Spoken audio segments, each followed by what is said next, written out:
Well, it is warm. It's like drinking warm water. From the source. I didn't really fix this hangover. I think it's magic. Yeah. I'm Sean Basie, a tour guide, author of several books about Prague. I'm writing one now about Tbilisi, and I've been off and on in Tbilisi for like 13, 14 years now. So me and my friend Oscars, we went to the Borjomi the other weekend, and here I'm going to tell you about that. And we stayed at the Crown Palace Borjomi, which was neither a crown nor really a palace or royal or whatever words they threw in there to make it sound like a grand hotel. It was more on that later. We were there for a conference. Yeah, so let's get into it. The place of Borjomi, of course, goes back to ancient times. But the Borjomi we know today, famous for being a Soviet spa town and for having its yummy mineral water.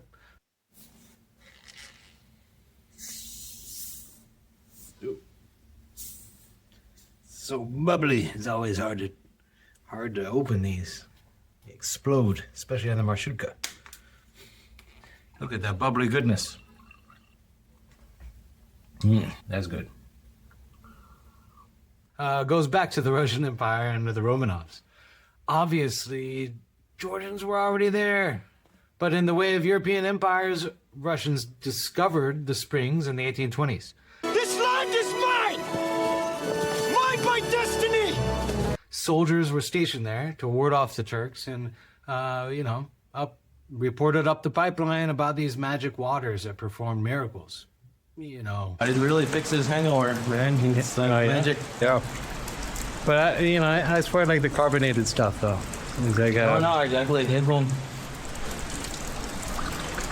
Do you have a hangover? Is that what you're trying to fix one right now? So the Russians obviously loved it.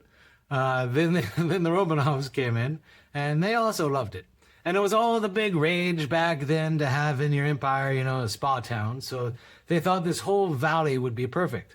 You had spa towns in the Austrian Empire, in the German Empire, in the French Empire, even in the Belgian Empire, where they had the town of Spa. So as Russia was busy trying to be all European at the time, they built some European-looking palaces and sanitariums around the place, claiming discovery, when there were also Georgians already living there, and there was already a big string of medieval castles and churches and monasteries. The only thing that the Russians really invented here was bottling the water and milking it for the money. That's good. But first, there's proper Borjomi, town proper, which I won't get to here. And then there's the Canal Walk, which leads up to the famous springs. That's more of what I'm talking about now. You can drink the spring water from the fountain itself, this big pavilion area in the park. And you can even bathe in the waters, the curative waters, if you want to do a little nature trail. It's a bit of a walk. So normally you would walk into the forest for about 30 minutes, 45 minutes walk. How long do you think that is? 45-minute walk to the baths? 4 kilometers something. Yeah, about 4 kilometers, 45 minutes, I think. Easy path. A lot of people are driving it, so you got to watch out for jeeps and cars that probably shouldn't be driving on mud roads. And then you get there, and they have a changing room so you can change. And they have snacks and drinks. Overpriced. You can bring your own. Do that. Maybe I've got a picture somewhere of it so you can see it. I'm not going there today. It's a little chilly, and to be honest, the water's just kind of lukewarm. It's not it feels like the water I was drinking, about that warm. Which reminds me of other dripping waters.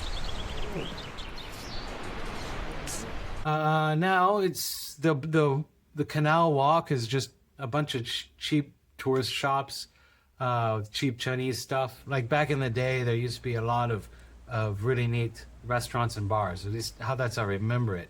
So there are a couple of hotels and a wine cavern there, but our colleagues had scouted out the wine cavern and didn't think it was suitable for all these lawyers and accountants and business types who were at the conference. If it were just me and Oscars, yeah, we probably would have just jumped in there and maybe this video would have a slightly different tone to it. On towards the park, though. And if you're in a crush and don't care about parks, you know, one of those guys, there is a place to fill up your bottles, kind of hidden behind that last set of buildings as you walk up. You can buy a water bottle along the street or bring your own and fill it up and split. Just have a taste, you know. Oh, yeah. Alright, here we are at the cold spring. This is the first spring, apparently.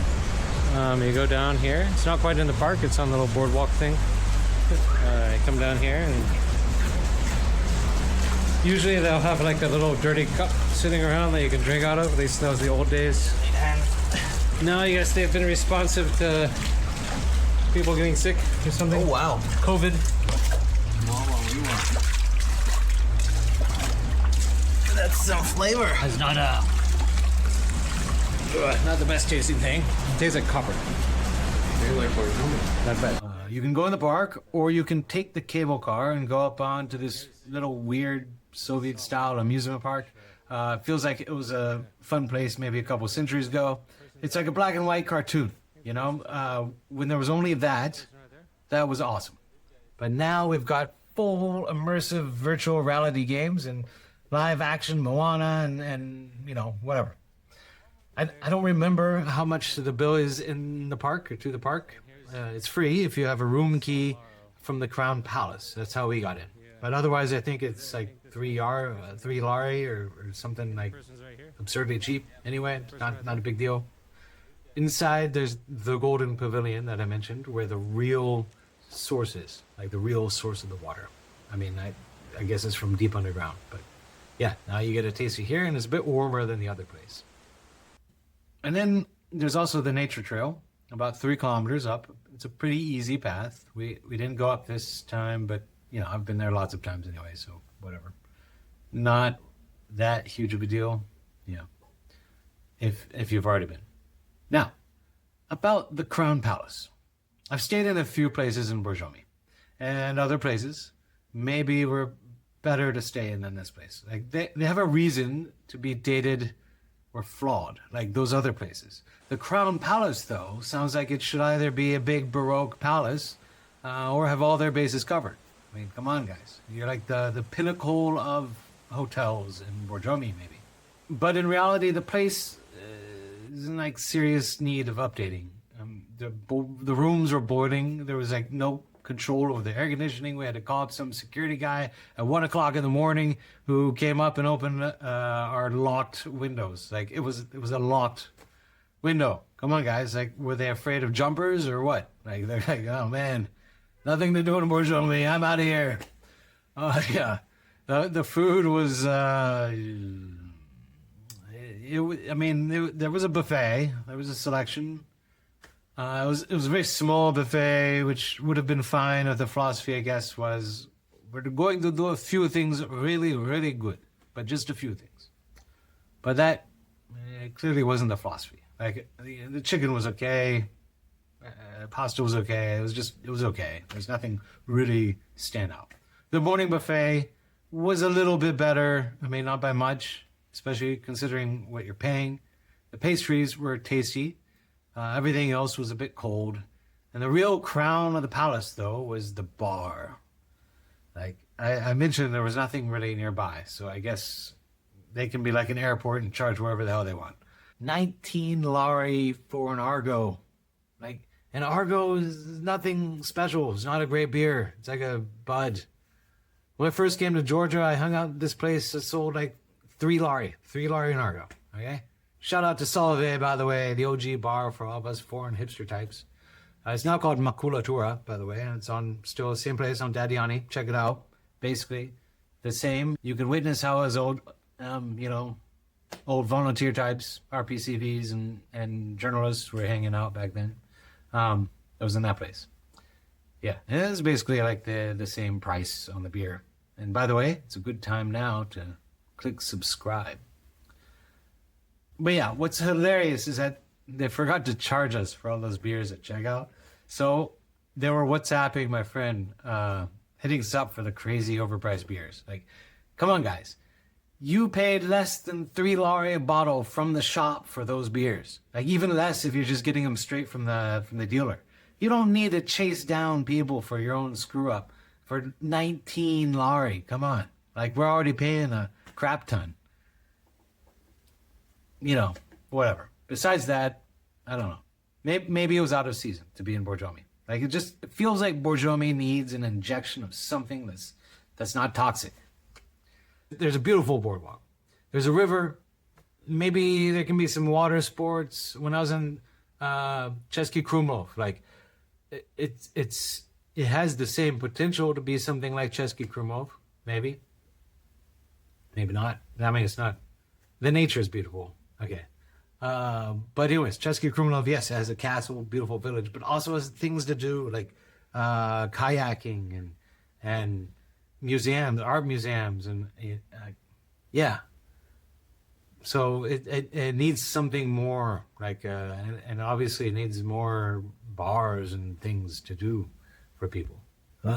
So yeah, it's just a bunch of rundown hotels. I guess it's great for a weekend.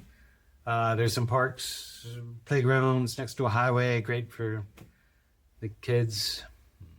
There used to be an old train there called the Kukushka too. I think there's a Zemfira song about it or something.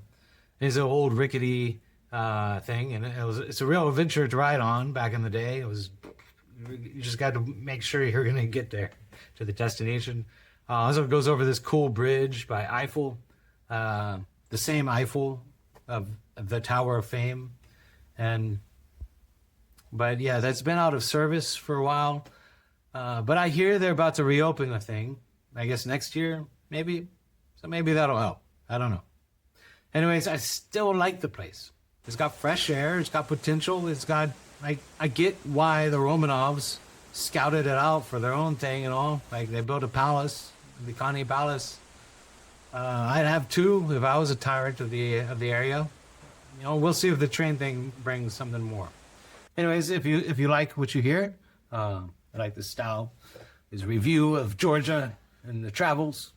Go ahead and click subscribe, click like, you know. I'm working on a book right now. It's about Georgian toasting, the Georgian supra, the feasting tradition. And if you're Georgian with a lot of expertise on toasting, let me know. I'd like to include it, and maybe we can do a vlog as well about it. And we'll be here together. All right. Until next time, if you are visiting from out of town, from out of country, enjoy your trip. Check out my tours. I've linked to them below. I've got several tours of Tbilisi, audio tours you can just take on your own free time.